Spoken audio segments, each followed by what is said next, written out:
Have you ever felt that eerie sensation of being watched while hiking through a dense forest?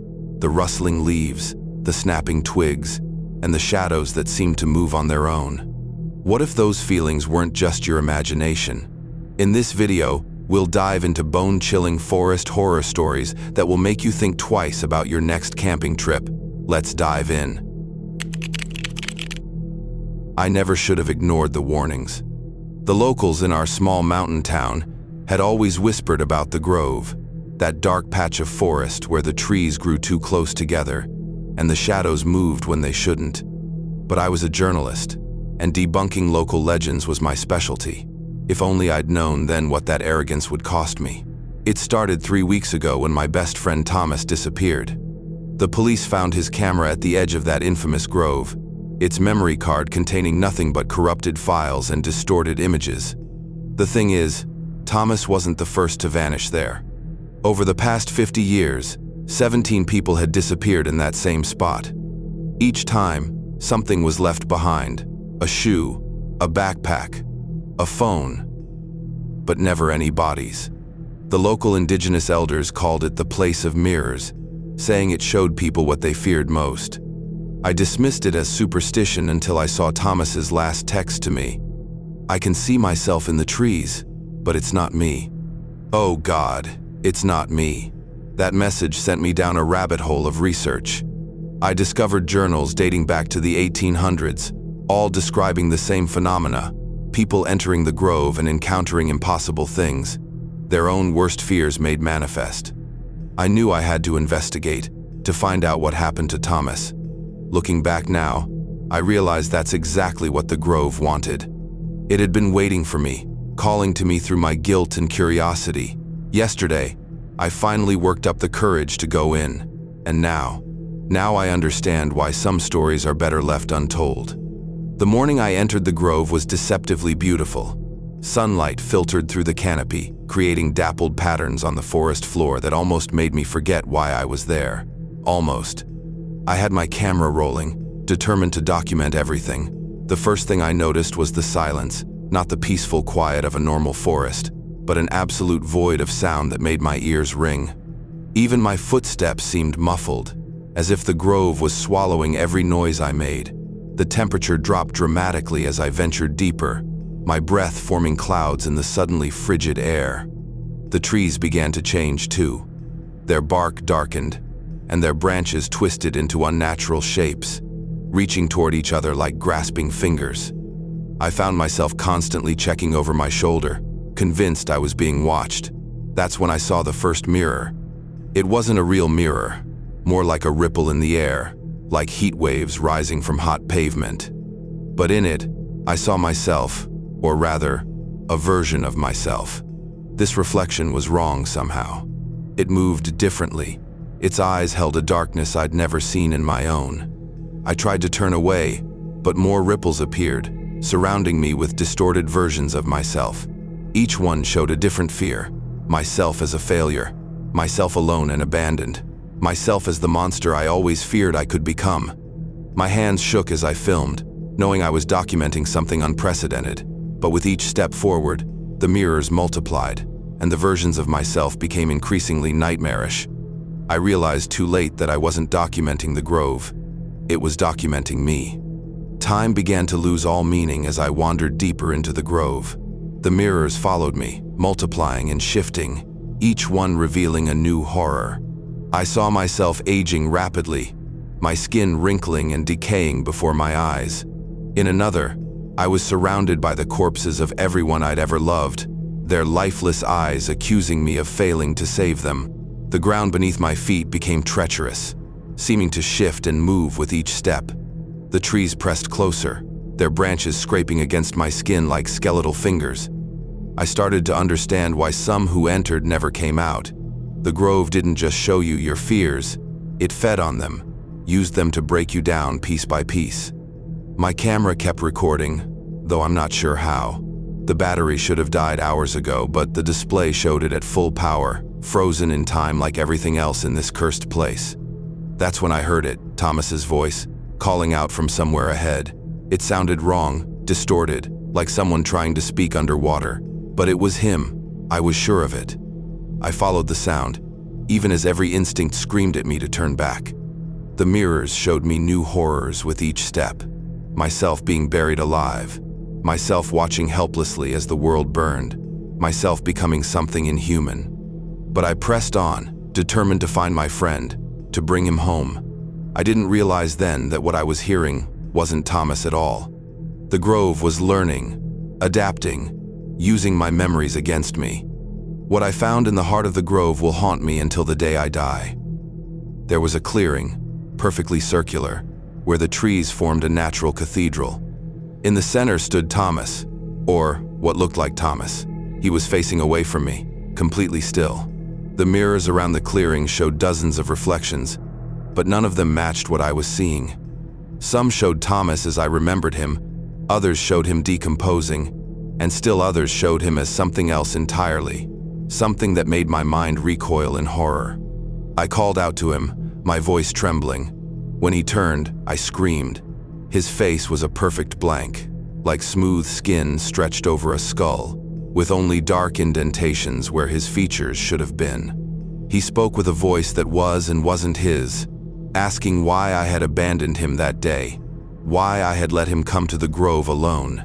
The guilt I'd been carrying exploded into full-blown terror. I had known he was planning to investigate the Grove, but I'd been too busy with a deadline to go with him. Now, this thing wearing his face was making me confront that failure. The mirrors around us began to spin, showing every moment I'd ever let someone down, every time I'd chosen my work over the people I loved. The thing that wasn't Thomas came closer, its featureless face beginning to ripple and change. What happened next broke something in my mind. The creature's face began to form features, my features, but they were wrong, twisted, like looking at myself through shattered glass. It spoke with my voice, telling me truths I'd hidden even from myself. Every selfish thought, every dark impulse, every secret shame, it knew them all. The mirror showed me versions of my life where I'd made different choices, where I'd become the person I'd always feared I could be. I saw myself destroying lives, betraying trusts, becoming a monster wearing human skin. The creature revealed the Grove's true nature. It wasn't just showing us our fears, it was showing us ourselves, stripped of all pretense and self-deception. Thomas had faced his truth and hadn't survived it. Now it was my turn. The air grew thick with whispers, countless voices speaking in unison, telling me to accept what I really was, to let go of my humanity and become one with the Grove. The trees seemed to pulse with a sickly light, their branches reaching down like tentacles. I realized with horror that what I thought were trees were actually previous victims, transformed and trapped, their bodies twisted into wooden prisons. I could see their faces in the bark, their mouths frozen in eternal screams. What saved me wasn't courage or strength, it was cowardice. As the creature wearing my face reached for me, as the mirrors showed me the future that awaited if I stayed, I ran. I ran like I'd never run before, crashing through the undergrowth, branches whipping my face, roots trying to trip me. The Grove didn't want to let me go. The mirrors followed, showing me increasingly horrific visions. The whispers became screams, begging me to stay, threatening me with Thomas's fate if I left. The trees themselves tried to block my path, their branches weaving together like a living wall. But I kept running, following my own footprints back the way I'd come, though they sometimes seemed to lead in impossible directions. The temperature dropped further, my breath freezing in my lungs. The darkness pressed in, trying to suffocate me. I could feel the Grove's anger, its hunger, its desperate need to keep me. The creature pursued me, its footsteps echoing from every direction at once. Just when I thought I couldn't go on, I burst through the tree line, collapsing onto normal forest floor. Behind me, the Grove seethed with malevolent energy, but it couldn't reach me outside its boundaries. That was 2 days ago. I haven't slept since then. How could I, when every time I close my eyes I see that thing wearing my face? The camera survived, but the footage shows only static and brief glimpses of twisted trees. Sometimes, if I look closely, I can see faces in the static. Thomas, the other victims, myself. The police don't believe my story, of course. They've added my account to their file of Grove incidents and suggested I seek counseling for trauma. But I know what I saw. I know what the Grove really is. The worst part isn't the nightmares or the guilt, or even the knowledge that I left Thomas behind. It's the feeling that part of me is still there, trapped in those mirrors. Sometimes when I look at my reflection, I see my face begin to shift, begin to smooth over like that creature's did. And sometimes, late at night, I hear whispers calling me back. They say the Grove is patient. It knows I'll return eventually. Everyone does. After all, how long can you run from yourself? So I'm sharing this story as a warning, but also as evidence. If something happens to me, if I disappear like the others, at least people will know the truth. The Grove is waiting, and it knows your fears. It knows mine, and I fear it knows me better than I know myself. We should have never strayed from the marked trail. That thought echoed in my mind as we pushed deeper into the dense, uncharted forest, the towering trees swallowing the last traces of sunlight. Our group of 6 had set out to explore a rumored forgotten land, but none of us expected to find what we did. The first sign of something wrong was the silencino birds. No insects, just an oppressive stillness. Then we saw them crumbled foundations, rotting wooden beams, and moss-covered stones arranged in eerie formations. The remains of a village that, according to history, had vanished centuries ago. But the strangest part? The fire pits were still intact, the ash undisturbed as if time had stopped here. A creeping sense of unease settled over us as we wandered the ruins, our voices hushed, the air thick with something unexplainable. Then the sun dipped below the horizon, and a scream shattered the silence. Not from one of us, but from the ruins themselves. It was distant, yet agonizing, a wail that seemed to stretch from the depths of time. We froze. Then, footsteps, not ours. They came from all around us, slow, deliberate. We grabbed our flashlights, but the beams cut through nothing, just empty air. And then, the whispering started. Low, insidious, spoken in a language none of us knew. Every hair on my body stood on end. My stomach twisted as the temperature dropped, breath escaping in white puffs. The trees loomed closer, the village remnants casting unnatural shadows. A sense of something unseen, something watching, pressed against my chest. We weren't alone. And whatever was Herod had been waiting. We should have run. The moment that first scream tore through the darkness, we should have turned back. But curiosity and fear held us in place. Then, without warning, the whispering stopped. A suffocating silence swallowed us whole. I turned to my friends, their eyes wide with terror, their breath shallow. My flashlight flickered, and for a brief second, I saw them. Silhouettes standing at the edge of the ruins, their bodies translucent, their hollow eyes fixed on us. They weren't moving, just staring. My blood ran cold. "We need to leave," I whispered, but the words barely escaped my lips before the ground beneath us trembled. The village wasn't just ruins, it was waking up. The once dead fire pits flared to life, their flames licking at the sky with an unnatural glow. The air filled with the stench of something rotting, decayed, yet alive. Then, the figures moved. Slowly at first, their skeletal limbs stretching, as if shaking off centuries of stillness. One of them raised an arm, pointing directly at us.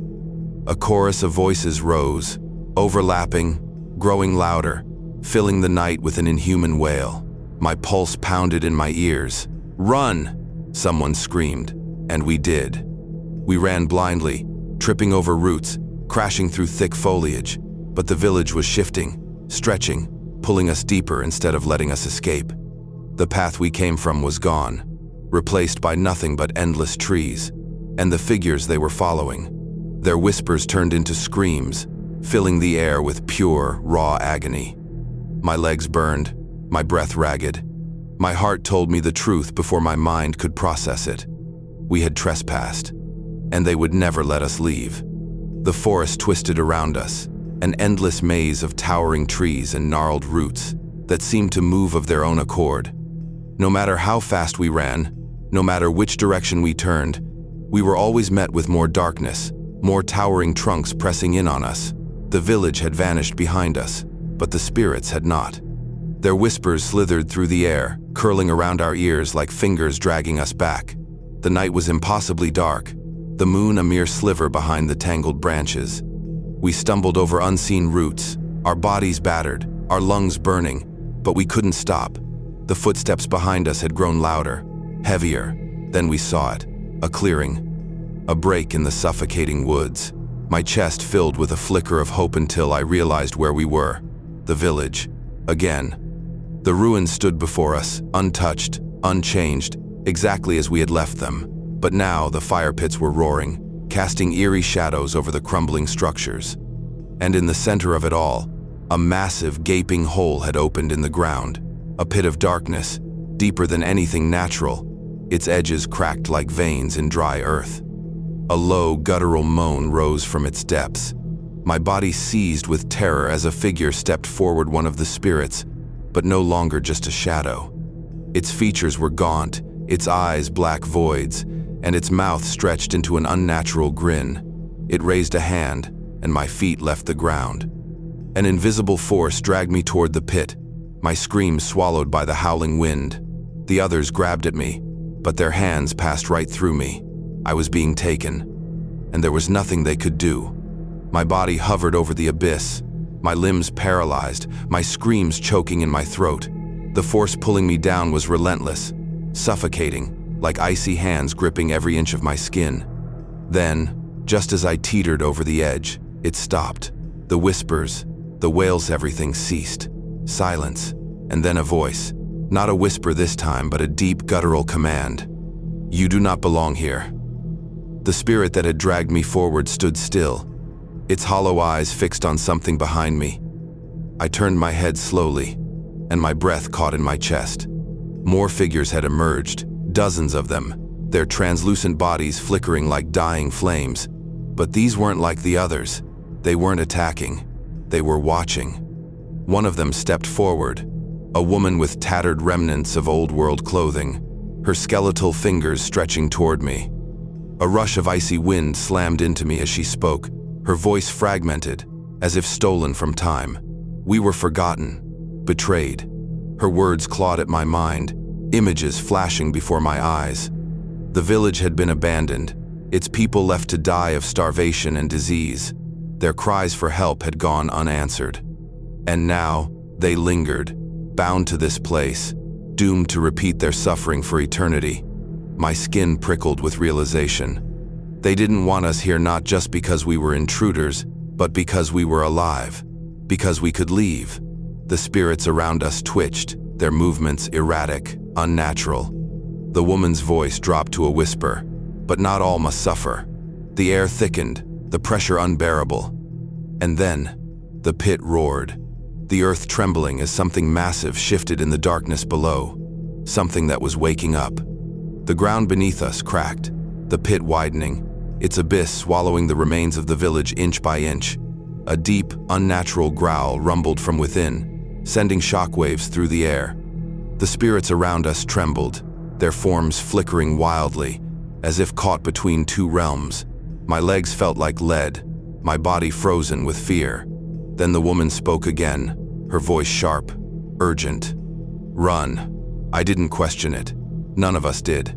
We turned and bolted, not caring where we were going, only knowing we had to get away. The air itself seemed to resist us, thick and heavy, but we pushed forward. Behind us, the village groaned, the pit expanding, consuming everything in its path. The spirits screamed, their wails blending into the wind. I risked a glance back and my blood turned to ice. The figure that had dragged me forward was no longer standing. It was floating, rising. Its limbs twisted unnaturally, its mouth stretched in an ear-splitting grin, its eyes burning with an inhuman hunger. It was coming. My feet barely touched the ground as I sprinted, the trees blurring around me. Then, out of nowhere, the path, the real one. We had found it. Hope surged through my veins as we stumbled onto solid ground. The moment my feet crossed the invisible threshold, everything stopped. The air went still. The silence returned. I turned back, and the village was gone. No ruins, no fire. Just an empty forest, untouched, and undisturbed, as if it had never existed. But I knew the truth. It was still there, and it was waiting for the next to trespass. Blood drips from my trembling hands as I write this. The scratching at the cabin walls is getting louder, and that haunting whisper, that horrible sound like rustling leaves mixed with dying screams, won't stop. I know they're coming for me. They're coming to finish what they started 3 weeks ago, when my greed and stupidity unleashed something that should have stayed sleeping. I should have listened to that old man. I can still see him standing there at that run-down gas station, his eyes wild with fear as he grabbed my sleeve. His leathered face had twisted with desperation as he begged me to stop the logging operation. The ancient ones, he'd warned, his voice shaking. They've guarded these trees since before time had a name. They don't forgive, and they never forget. But I was the hotshot operations manager for Maxwell Logging Company. 30 million in contracts, a promotion hanging in the balance, and the biggest untouched forest of ancient growth I'd ever seen. What were some backwoods superstitions against that kind of profit? We moved our machines in the next day. The trees were massive, giants that had stood watch over these mountains since before Columbus sailed. I remember standing at the base of the largest one, feeling like an ant beside its ancient trunk. That's when we fired up the first chainsaw. The sound it made. God, that sound. It wasn't the normal mechanical roar. It was deeper, older, like something awakening from a millennium of sleep, like a scream of rage that shook the very earth beneath our feet. The workers felt it too. I saw it in their faces, that primal fear that tells you you're no longer at the top of the food chain. But I ignored it all. Time is money. I barked at them, the words that would become my death sentence, because time was exactly what we were about to run out of. And now, as these things that wear shadows like skin close in around my cabin, I realized that some forests were never meant to be cut. Some places should have stayed untouched. And some legends are written in blood. The accidents started small. Equipment failures, mysterious breakdowns, tools disappearing only to show up embedded in tree trunks 50 feet high. We blamed it on local vandals, on worker carelessness, on anything but what it really was. The forest was fighting back. Each morning we'd find our clearing had shrunk, somehow smaller than the day before, as if the trees had closed ranks overnight. The workers started talking about whispers in the wind, about shadows that moved against the sunlight, about faces in the bark that watched them with hollow eyes. I dismissed their fears, threatened to dock their pay if productivity didn't improve. But then came the day we found Marcus. He'd been working the night shift, manning the floodlights. We found his hard hat next to a massive stump, but the stump hadn't been there the day before. It took us hours to realize we were looking at something impossible. A tree that had somehow grown overnight, its trunk twisted into the shape of a screaming mouth. That's when the exodus began. Workers quit in droves, leaving their equipment behind, but I couldn't let it end like this. The company had invested millions, my career, my reputation, everything was on the line. So I hired new crews, desperate men, who didn't ask questions as long as the pay was good. I should have run when I had the chance. It happened during the full moon. We'd brought in the heavy equipment, determined to clear the largest section yet. The machines roared to life under the pale moonlight, their metal teeth tearing into ancient wood. That's when we heard it. A deep, reverberating sound that shook the earth beneath our feet. At first, I thought it was an earthquake, until I saw the nearest tree bleeding. Not sap, but thick, dark blood that oozed from every cut we'd made. The air grew thick with an otherworldly fog, and in it, I could see shapes forming, twisted, ancient things that had slumbered for centuries until our greed awakened them. The workers screamed as roots burst from the ground, wrapping around ankles and equipment alike. I watched in horror as our largest excavator was lifted into the air, crushed like a tin can by wooden tendrils thick as bridge cables. The operator's screams still haunt my dreams. I ran, stumbling through the underbrush as all around me. The forest came alive with malevolent purpose. Behind me, I could hear the sounds of metal tearing, of men crying out, of something ancient and angry breathing life into every branch and leaf. Days have passed since that night, but the forest won't let us leave. Those of us who survived the initial awakening found ourselves trapped in a nightmare. The trees move when we're not looking, creating endless mazes that lead nowhere. We've tried calling for help, but there's no signal here anymore. The forest has cut us off from the outside world. At night, we can hear them, the spirits that guard this place. They whisper in voices that sound like rustling leaves, speaking an ancient language that makes our ears bleed. They're hunting us, one by one. Yesterday, I watched as Jimmy tried to make a run for it. The branches reached down like claws, and then, I've never heard a man scream like that. We're down to 5 now, huddled in this old ranger station. The windows are barricaded, but it won't matter. The wood itself is turning against us, the walls creaking and groaning as the spirits infuse them with their hatred. We can see faces forming in the grain of the floorboards, twisted, angry faces that watch our every move. The forest is patient. It has waited centuries. It can wait a few more days to claim us all. The ranger station didn't protect us for long. The spirits found a way in through the wood itself, turning our shelter into a trap. I watched as the others were taken, the floorboards splitting open like hungry mouths, the ceiling beams reaching down like gnarled fingers. Their screams echoed through the forest, a horrible symphony that seemed to please our tormentors. Now I'm alone, running through this endless maze of trees, each step taking me deeper into their domain. The spirits are toying with me now. They want me to understand, to feel the pain we've inflicted on their ancient home. Every tree I pass shows me visions, centuries of growth, of life, of protection they've provided to countless creatures. I see the history we tried to destroy, carved into every ring of their ancient trunks. The fog grows thicker, and in it, I can finally see them clearly, the guardians of this place. They're beautiful and terrible, their forms shifting between human and tree, their eyes burning with the wisdom and rage of millennia. They've been waiting for me, waiting to deliver their final judgment. This is my confession, my warning to those who might follow. As I sit here in this dark cabin, writing these words by the light of my dying phone, I can feel them closing in. The walls pulse with their presence, the wood sighing with ancient magic. I understand now what the old man at the gas station meant. This forest isn't just trees, it's a sanctuary, a place where old gods still walk, where nature itself has a consciousness that we, in our arrogance, refuse to acknowledge. The scratching at the walls is getting louder. They're coming for me, but they want me to finish this message first. They want others to know the price of disrespecting the ancient places of this world. The door is opening now, though I haven't touched it. I can see them, their forms made of shadow and bark, their eyes like amber fire.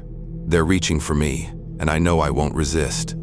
This is their justice, their vengeance for centuries of destruction. Remember my words and heed this warning. Some forests are meant to remain untouched.